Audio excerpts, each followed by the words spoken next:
ازيكم عاملين ايه؟ وحشتوني جدا جدا. اخباركم ايه؟ النهارده بقى نغير بقى شويه من لحمه وفته ورز والكلام ده كله لاسهل اكله وباسهل طريقه تنفع الفطار وللغدا وللعشاء في اي وقت. سهله سهله وسريعه جدا. زي ما انتم شايفين هنعمله عجه. انا ولادي بقى زهقوا من اللحمه والفته والرز والكلام ده. هنعمل بقى العجه زي ما انتم شايفين، بصلتين كبار او 3 بصلات وسط زي ما انتم شايفين. انا هدبلهم بس في شويه زيت. زي ما انتم شايفين انا عايزاها تدبل، مش عايزاها تحمر ولا عايزاها تاخد لون ولا حاجه، انا عايزاها تدبل بس. يعني زي ما بيقولوا كده تستوى. انا اسفه على الفتره اللي فاتت علشان خاطر اتاخرت عليكم شويه، كان عندي ظروف والحمد لله عدت على خير. زي ما انتم شايفين انا عندي خضره المحشي، انا ساعات بفرزها في الفريزر. طلعت منها حبه كده وقلت احطهم بقى على البصله بتاعتي. هشوحها تشويحه حلوه زي ما انتم شايفين. وهبتدي ان انا بقى ايه بعد ما احس ان البصله استوت ودبلت والخضار كده دخل فيها كده شويه، هطفي عليها وهركنها على جنب. انتوا وحشتوني وان شاء الله نعوض الفترة اللي فاتت في التأخير وكده. انا عارفة ان اتأخرت عليكم كتير، بس تعوض ان شاء الله. زي ما انتوا شايفين يا حبايب قلبي انا بقى ايه. بص البصلة دبلت خالص خالص بقت طرية. هطفي بقى عليها ونشوف هنعمله ايه تاني. حاجة سهلة وسريعة وبسيطة، وبصراحة بتأكل. يعني تحطي رغيف 2 3 جنب العجة بتاعتك، وشوفي بقى هتاكلي كام رغيف. احنا بصراحة ما بنزهقوش منها.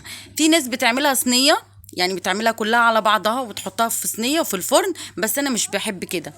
انا بحب اعملها ايه زي ايه, زي الفطاير كده. زي ما انتوا شايفين كده معايا، زي كوبايه ونص دقيق او كوبايتين على حسب ما انت هتعملي الكميه بتاعتك.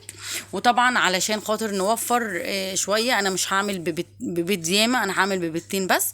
جبت كوبايه ونص دقيق وهبتدي ان انا احط شويه ميه واحده واحده على الدقيق بتاعي لغايه لما يديني السمك بتاع الكيكه. شفتوا الشريط كده لما بترفعيه؟ بصوا هتبقى عامله ازاي معانا. اهيت بس كده. انا خلطت الدقيق والميه زي ما انتوا شايفين. زي ما انتوا شايفين يا حبايب قلبي. هجيب بقى بيضتين كده واحط عليهم معلقه صغننه فلفل اسمر، علشان انا بحس ان الفلفل الاسمر اولا ما بيخليش زفاره في البيت، وثانيا بيدي نكهه كده حلوه. هنربوها مع بعض حلو كده ونضربوا البيض في بعضه كده شويه، وبعد كده ننزلوا بيه على الدقيق بتاعنا. ونبتدوا بقى ان احنا نخلط بقى البيض مع الدقيق، وهنحط الملح بتاعنا على حسب الرغبه يا حبايب قلبي. زي ما انتوا شايفين هنجيب الدقيق اهوت وهننزل بالبيض واحده واحده.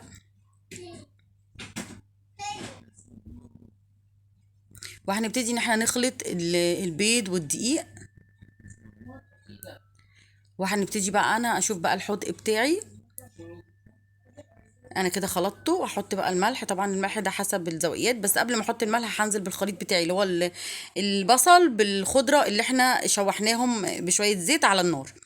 هننزله بالخليط. وهنبتدي ان احنا بقى بصوا نخلطه كله مع بعضه. هي هتبقى تقيلة شوية، ودي بتبقى طبعا لازم تكون تقيلة شوية علشان تقدري ان انتي تعملي الفطيرة تبقى متماسكة في الطاسة. او شوفي هتعملي بقى طاسة ألمونيا طاسة تيفال، اهم شيء تكون طاسة ما بتلزقش فيها حاجة. هبتدي ان انا احط الملح بتاعي على حسب الرغبة.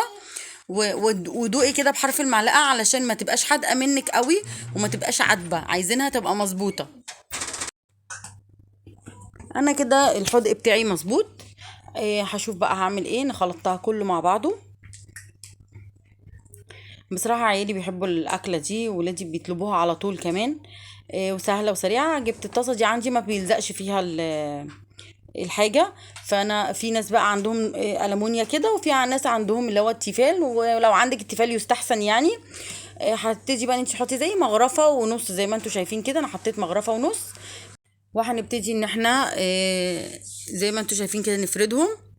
اول ما تاخد وش كده او تحسي ان هي خلاص بقت رايحه جايه معاكي مش بتلزق، تقلبيها على الناحيه التانية. بصوا اهيت خلاص هي زي ما بيقولوا كده اتشمعت من تحت اهي. بصوا تقلبيها بقى الناحيه التانية علشان خاطر تاخد كمان لون. بتبقى فطاير لذيذه جدا وطعمها لذيذ جدا جدا زي ما انتوا شايفين يا حبايب قلبي. وطبعا تعملي بقى شوفي على حسب الكميه بتاعتك، يعني كوبايه ونص دقيق عملت والبتين طبعا وثلاث بصلات، عملوا معايا زي 5 فطيرات او 5 فطاير عجة. زي ما انتوا شايفين هنعمل غيرها بنفس الطريقة، زي ما انتوا شايفين حبايب قلبي، بنفس الطريقة كده واحدة واحدة. ما عندكيش مثلا مغرفة، ممكن بكوباية، عايري كوباية كده صغنونة وحطي بيها في الطاسة بتاعتك، وبتبتدي ان انتي برضو ايه، اول ما تحسي ان هي استوت من تحت وراحة جاية معاكي خلاص بقى مش لازقة في الطاسة، تقلبيها على طول الناحية التانية زي ما انتوا شايفين حبايب قلبي. بس انا هقلبها تاني عشان انا بحبها اغمق من كده شوية، بحبها تاخد اللون الذهبي الغامق زي ما انتوا شايفين بالظبط كده.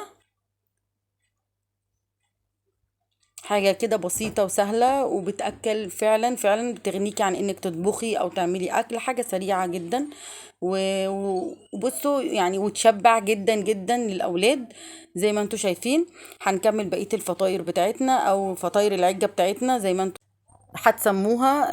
زي ما انتوا شايفين عملت لي 4 فطاير عجة وفي فطيرة واحدة، يعني 5 فطاير العجة. يا رب الفيديو يكون سهل وبسيط وتقدروا تنفذوه ويكون عجبكم، وان شاء الله انزل لكم فيديوهات تانية كتير وافكار تانية كتير. زي ما انتوا شايفين بصوا ريحتها كانت قلب البيت وطعمها روعة. ما تنسوش بقى تفعلوا زر الجرس علشان يوصلكم كل جديد، ويا رب اكون دايما عند حسن ظنكم. ويا رب تدعموني دايما. يا رب قناتي تكبر بيكم وزي ما انتم شايفين كده، وبالهنا والشفا.